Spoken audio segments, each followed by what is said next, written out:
Broiler production for the beginner. With this program, we introduce you to the business of broiler production. We are going to show you how to successfully rear, sell, and make money from broilers. This presentation is divided into the following sections. Your objective, in other words, what you want to achieve, selling your products, the basic requirements, what you need to start your business, the chicken house, equipment, litter, chicks, ordering your day-old chicks, preparation for the arrival of the chicks, water, feed, temperature, ventilation, placing the chicks, management as your chicks grow, keeping records, preventing disease, diagnosing or identifying disease and treating it, and then the end of the cycle, the clean out and preparation for the next cycle. In this business, you never stop learning. Your objective or goal is simply to make a profit out of selling a good, wholesome, high-protein product. You buy day-old chicks, feed, medication, etc., and then sell the chicken at about 6 weeks of age for a profit. Your expenditure is what you pay out for the day-old chicks, for their feed, for labor, that's what you pay for your workers, for medication and vaccine, and then there are other costs. Remember, your income must always be higher than your expenditure. Your profit equals your income minus your expenditure. Now we discuss what you need to start your new broiler chicken business. You must first find out whether there is a market for what you want to sell. You must find out what that market wants, and also how much of it wants. In other words, your quantities. Chicken should average about 2 kilograms after 6 weeks of age. The age at which the bird should be sold will depend on the market that you have decided to supply. Very often, when the word gets out that you're producing broilers, people will arrive to purchase at all times. Even when the birds are 3 weeks old, do not allow the customers to enter and select the bird, as this could introduce disease to the flock. Rather have the birds brought to them some distance from the house. The profit on the birds sold young can be good, and therefore customers should not be discouraged at any time. Of course, you must always make a profit, as this is your salary for all the efforts that you have done to raise the chicken. If you find there is a new business area, you must next plan. Your budget for 500 broilers should look something like this. Your capital items cost, chicken house, unless you have a suitable building that you use for brooder or heater, for 10 chick feeders, and you'll need 5 automatic drinkers,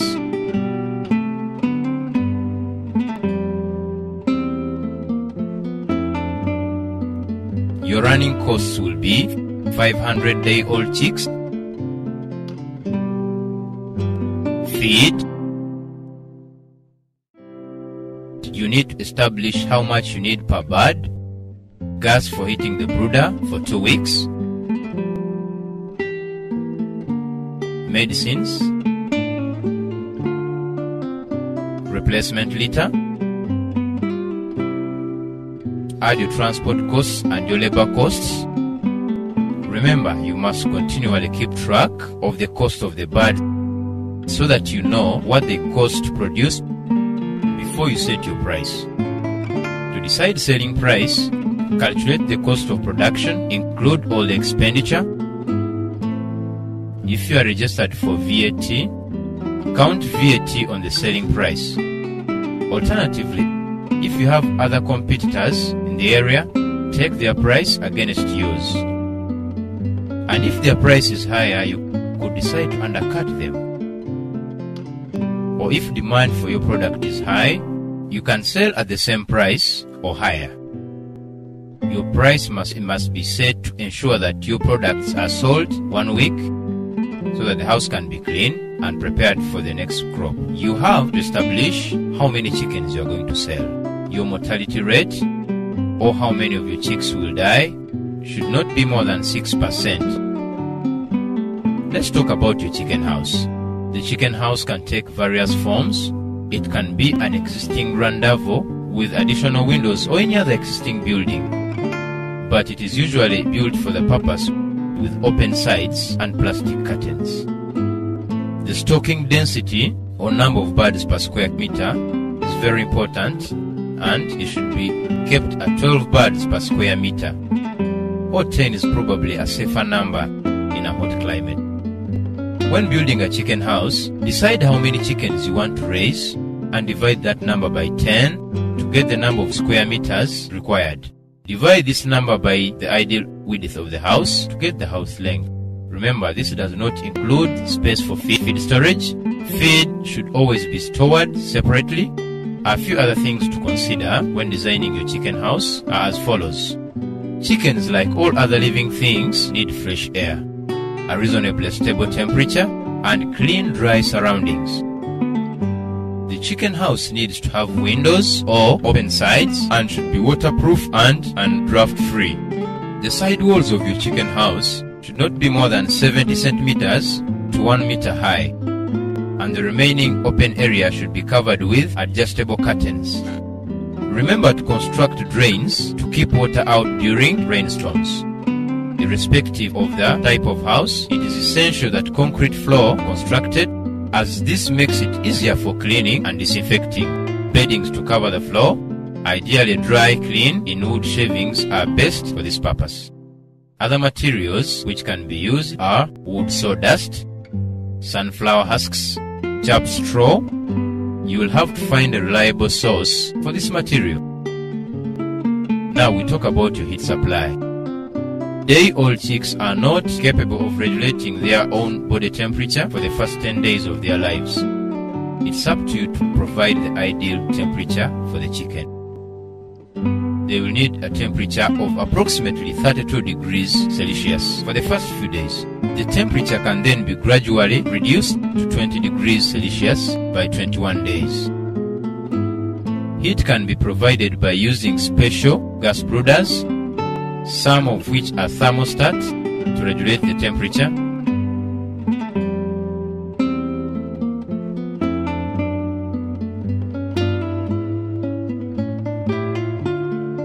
Gas brooders are available from 250, 500 and 1000 chicks. All expensive models come with inbuilt thermostats. Infrared globes may be used on a smaller scale, but care must be taken in places in cold winters because chicks will crowd around under the lamps, as the heat under the lamps is more localized. You're going to need 2 infrared globes for 100 chicks. This is what will be provided to ensure sufficient heat in cold weather. An alternative heat supply for rural farmers could be a 25-liter drum with holes all over the sides filled with charcoal. Make sure to place a wire mesh barrier around the heat supply of approximately 30 centimeters around. Something to remember with the cold heat that you have built is to prepare the heater outside until it stops smoking, as the gas and smoke can be harmful to the chicks. You must improve your ventilation in this case so as to remove the gas. Don't think because you're starting your project in summer you can do without a brooder. Chicks require additional heat to maintain an even temperature to give them the best start. A minimum thermometer is useful to record the changes in temperature when you cannot be there. For example, at night, the thermometer is hung around 1 meter from the edge of the brooder canopy and just above the heads of the chicks. Broilers drink a lot of water, and adequate drinking equipment is expensive to maintain a clean supply of fresh water. Chick farms are, as the name implies, are designed to provide easy drinking for the chicks. As the chicks grow, it is very difficult to keep up the supply of water without using automatic drinkers, especially if you have more than 100 chicks. Chick drinkers should be raised above the litter by placing them on a square block of wood. 1 chick font, 50 chicks. 1 automatic drinker to 100 chicks. Now, your feeding equipment. The greatest cost you will have is the cost of feeds. Because feed is so expensive and important to the bird's health and growth rate, it must never be wasted. Good feeding equipment, well managed, is essential. It is also essential that your chicks have easy access to feed, and for this purpose, chick feeders are available. The chick feed trays should only be used for the first week and then removed. Tube feeders hold at least a day's supply of feed, and these remain in the house after the supplement chicken feed are removed. You need 1 chick feed tray per 50 chicks, and 1 tube feeder per 50 birds as well. It is, however, better to use 3 per 100 up to sailing age.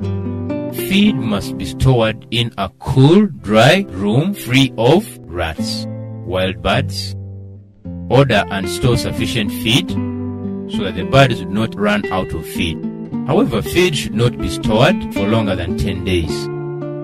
The reason that special mention is made of chick ordering is that most chick suppliers complain of their customers' often expenditure for their chicks to be available at 1 to 2 weeks or even a few days.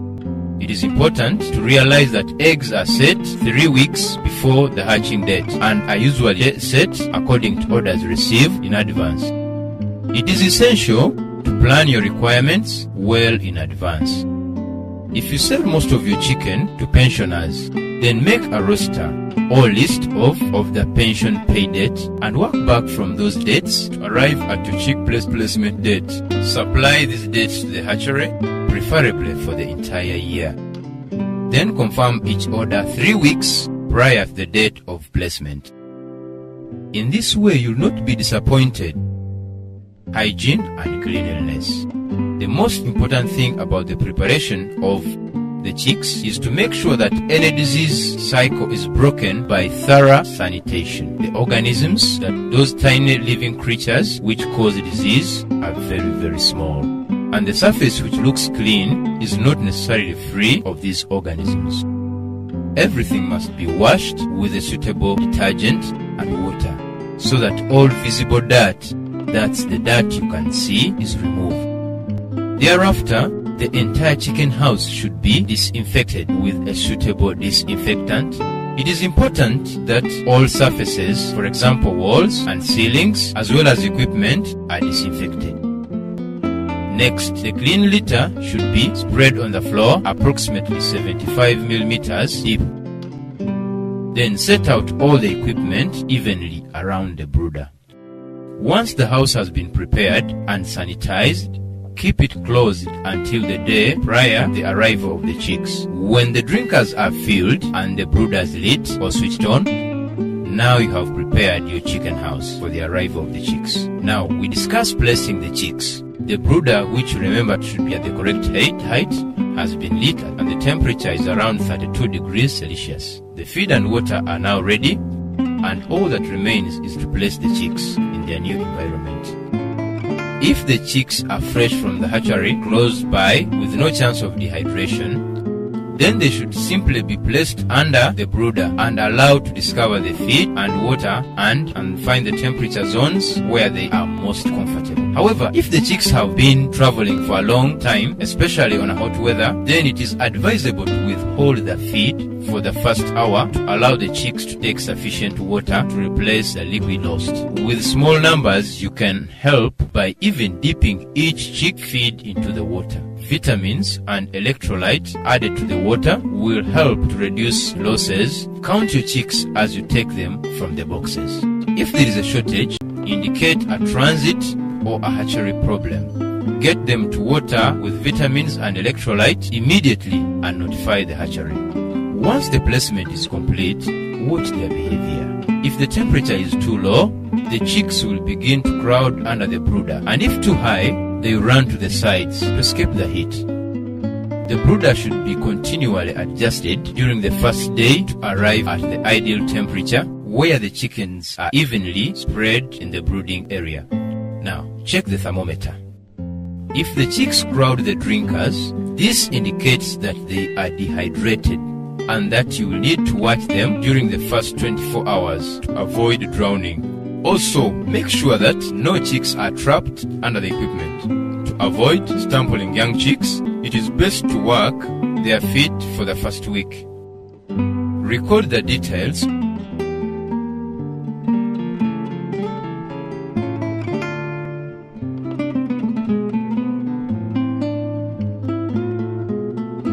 and the condition of the birds. Any other details about the birds, of transport, box condition, appearance of the chicks, as well as comments on the feed or water, etc. must be noted. You will have to check on the chicks regularly with at least 3 formal checks per day and 1 night check. Of course, should the weather change, you will have to be prepared to rush out and make adjustments at any time of the day or night. The formal checks will normally be first thing in the morning, at midday, and again at say 5 o'clock in the evening. During the early morning, the maximum minimum thermometer will show the night time minimum temperature, and at the evening check, you will record the day's maximum temperature. Any mortality, that is to say a chick that has died, should be removed immediately it is felt and recorded the following morning. Chick drinkers should be kept clear over accumulated litter to reach the chick squash, and feed trays cleaned daily. Now that your chicks are blessed and growing, let's take a look at the critical areas that you will need to concentrate on to get them to marketable age as economically as possible. The most important nutrient of all is water, as 85% of the body of the chicken consists of water. It is therefore essential that you have a sufficient source of good clean water and that the chicks have unlimited access to the water. That is to say, there should be clean water available to the birds at all times. This obviously means that drinkers are also kept clean. Chick fonts should be washed and automatic drinkers should be washed once per day. As water can be a source of bacteria and viral infections, it is a good idea to chlorinate the water before it reaches the drinker. Feed. Together with water, feed is of great importance as it will be your greatest cost factor and therefore the area that can result in the greatest loss if poorly managed. Most feed mills produce broiler feeds for the prestige feeding program, formulated to enable birds to grow to their full potential at the least possible cost. You will start on broiler starter crumbles, and after 3 weeks, change to broiler finisher pellets, and then to broiler post-finisher pellets from 5 weeks to time of selling. However, it is better to use 2-stage feed program. Start on broiler starter crumbles, and after 3 weeks, change to broiler finisher pellets to time of selling. The names of the feeds may vary from meal to meal, but the program is usually the same. However, check the labels on the bags for instructions. And should you have any problems in understanding, speak to your local feed merchant or to the mill directly. Use fresh feed, ideally not more than 10 days old, stored in a cool, dry place, free of pests and other birds like ducks and turkeys, as well as farmyard chickens. The next 3 critical areas interact with each other to such an extent that we can best look at them together: temperature, air, and ventilation. The temperature and air quality create a micro atmosphere in the chicken house which greatly influences the performance of the birds and therefore your profit. The ambient or outside temperature varies a lot over any 24-hour period, and your aim must be to provide your chicks with as even a temperature as possible. To do this, you will have to remove heat from the house, and at other times add heat. There are 3 basic sources of heat which affect the atmosphere in the chicken house. First, there are radiant heat created by the sun hitting the roof. Secondly, the chicks themselves generate heat using the energy they get from the feed that you have paid for. And thirdly, the heat from the brooder, which you pay for when you buy the gas or you pay your electricity. The only means of cooling or removing the heat that you have is through ventilating the house, which means to allow air to pass through the house. The basis of ventilation in the building is that hot air rises and cold air falls, creating air movement. Your aim in ventilating the chicken house is to achieve as close to the ideal temperature as possible without creating drafts or sacrificing the quality of the air. The management of the chicks as they grow. As the chickens grow, they need to change. The soft down with which they are born is gradually replaced by proper felt which insulate them. And from about 2 to 3 weeks, they will no longer require the heat from the brooder. Their intake of air, feed and water reduces rapidly, as does their excretion of carbon dioxide, water and solids.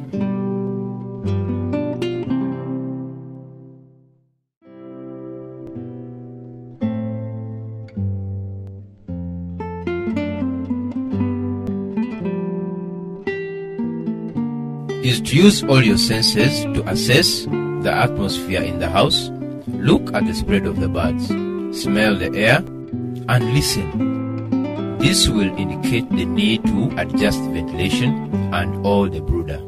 During this assessment, walk around the floor area, checking for dead birds, wet or caked litter, dry or overflowing drinkers, and spilling feeders. The drinkers and feeders should be fixed immediately, and all the feeders should be shaken. Then check the maximum thermometer and note the maximum temperature and the minimum temperature as indicated by the dumbbell, as well as the present temperature shown by the top of the mercury. Both columns should be at the same level. Enter the mortality, that is to say the number of chicks that have died, on the house chart, working out the total cumulative mortality rate and the balance of the chicken that you have left in the house. Also enter the temperatures, the condition of the litter, and any other observations. For example, if the birds have developed a snake, or the fact that you have vaccinated them recently. Now is a good time to fill the feeders. In the early stages, fill to half the depth of the tube to avoid the feed from standing in the feeder for too long. But as the birds increase their entire age, fill to just over 3/4 to avoid feed wastage when the birds knock into the feeders or jump up big feed from the tube. While feeding, adjust the height of the feeder so that the bottom of the base of the feeder is level with an average size bird shoulder. Fill the chick drinkers after washing them. After a week, start removing the chick drinkers at the rates of 1/3 per day until they are all removed. It is always best to do things gradually in the chicken house so that the chickens are not stressed. Also adjust the automatic drinkers while you are washing them so that the base of the drink level with the neck of an average bird. If you find wet patches, remove the wet litter and replace it with fresh. Unless there is sufficient depth, allow you to spread the existing litter. You should maintain a good floor coverage. Of course, if you come across a spill, it becomes priority and should be removed right away.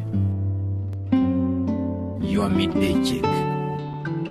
During the midday, the same basic procedure is followed. Remember, the curtains may have to be adjusted several times during the day to maintain the temperature at the desired level and to allow the fresh air to flow through the house.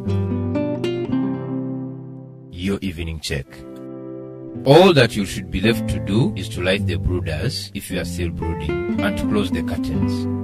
Remember though that the birds do need air, even if it is cold outside. So you'll have to judge how much you can leave the curtains open without chilling the birds. When the birds are well feathered with, air quality takes precedence over the temperature. Record keeping is one of the most important administrative tasks of a poultry farmer. The keeping of records is important for the following reasons. Firstly, records enable the farmer to recognize a variation in trend. For example, a mortality of 5 is only meaningful when judged against a trend for the week or past few weeks of, say, 3 per day. Another example of the importance of record keeping is the amount of feed consumed per crop, and the conversion ratio to your feed to meat is compared to the previous crop, and a breeder's guide will indicate how well you are doing in producing efficiently. Secondly, when consulting a veterinarian, records provide the information needed to make an accurate diagnosis. Thirdly, records are your tool for keeping track of expenditure and income and all important profit. Get into the habit of always asking for an invoice or a receipt for everything that you purchase into the business. Keep a side process book where you record your expenses in columns for the various categories, such as, for example, feed, gas, medicine, equipment, petrol, maintenance, stationery, fan, vet, litter, and chemicals. Record every sale made either by kept specially for the purpose or by issuing a receipt or a carbon copy. It is very important that at the end of the crop, after all the birds are sold, you can total up all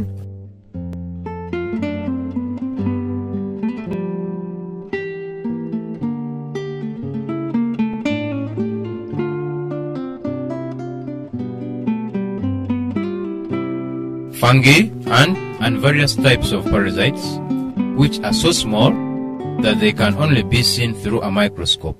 This means that your hands, for example, could be contaminated while they appear to be perfectly clean. These organisms may be carried by poultry, wind, insects, wild birds, and most important of all, by man himself. We can carry disease-causing organisms on our feet, our clothes, our hands, our hair, as well as on and in the vehicles we drive and on the equipment. Disease control should consist of a program that has systems for prevention, detection, diagnosis, and treatment. Let's discuss prevention. The first barrier to disease is to reduce the risk of the disease.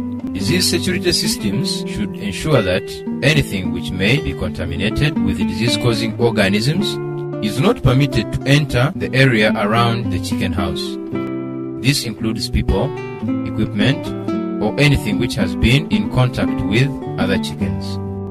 The next barrier to the entry of disease to your flock is a vaccination program designed to match the disease risk which is prevalent in your area.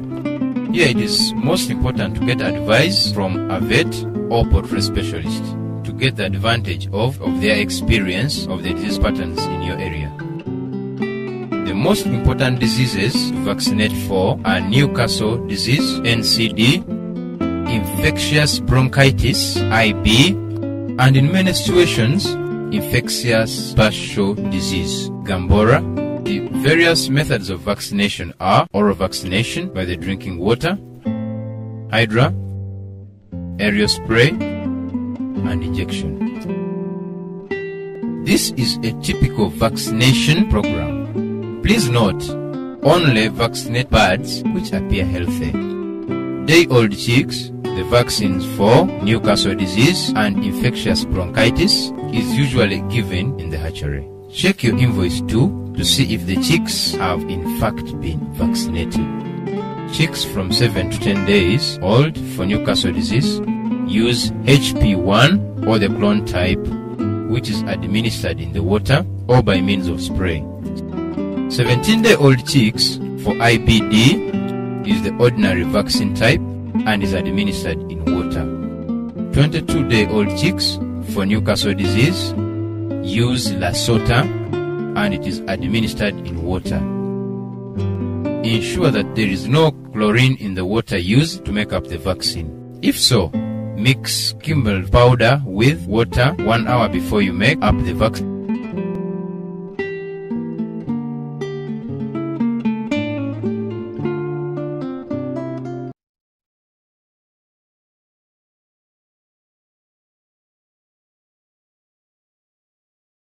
packs during transportation. Live vaccines, which are not kept cold, will not vaccinate your birds.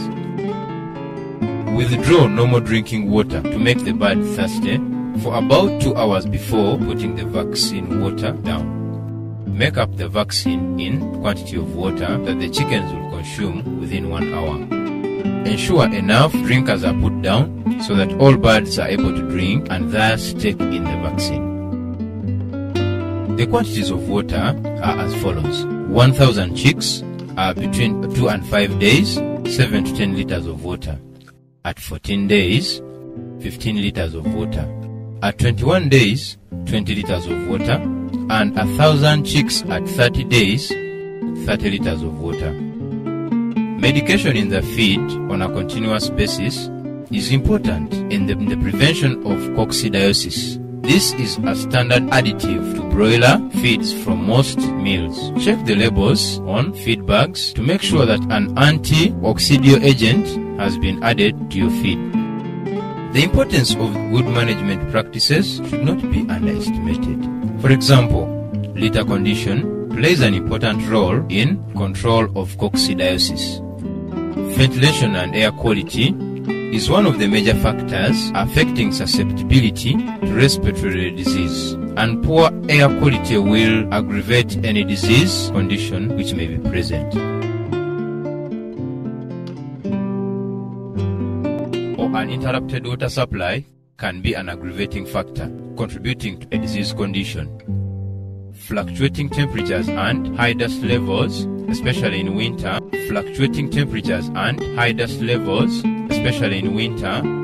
and unnecessary chasing of birds all cause stress and can affect the bird's ability to resist diseases. Let us summarize disease control. Disease-causing organisms are bacteria, viruses, fungi, protozoa, and parasites.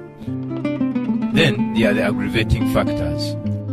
First of all, poor management, for example overcrowding, feed deprivation, wet litter, poor ventilation, and poor disease security. Secondly, your vaccination program may be inadequate. All of these things together lead to disease. Early detection of disease in the flock is of vital importance, as the earlier the condition is treated, the less will be lost. You need to spend time with the flock so that you learn to recognize normal behavior, and therefore will be able to spot behavior that might indicate a state of disease in the early stages. General signs to look for are respiratory distress, for example a sneak or a ravel, difficulty in breathing, any sign of watery eyes or nasal discharge, birds that sit with head drooping, not interested in feed and water. Keep a record of feed consumption, as a drop in the consumption will indicate a possible problem. Keep a daily record of mortality. If the number significantly changes or shows an increase in the death rate, then further investigation is required. This is where the services of a vet are required. Your clean out. The basic essential for effective house cleaning is a high pressure washer. This will cost in a region of 2,500 rands, but it is an investment that pays for itself. Once all the birds have been sold, remove all the manure and either sell it or move it far from the house, so that it will not be a disease risk to the next flock. In summary, the aspects of cleaning are disinfection as follows. Firstly, bulk removal of the litter and of old feed and stripping of equipment. Secondly, dry cleaning. Use of brooms to remove the majority of both dry material prior to washing. And thirdly, wet cleaning by means of a detergent. Water is mixed with an effective detergent and applied under pressure so as to penetrate all inaccessible areas and left dirt and residual organic matter. If this does not occur, then the next stage of disinfection is of questionable value.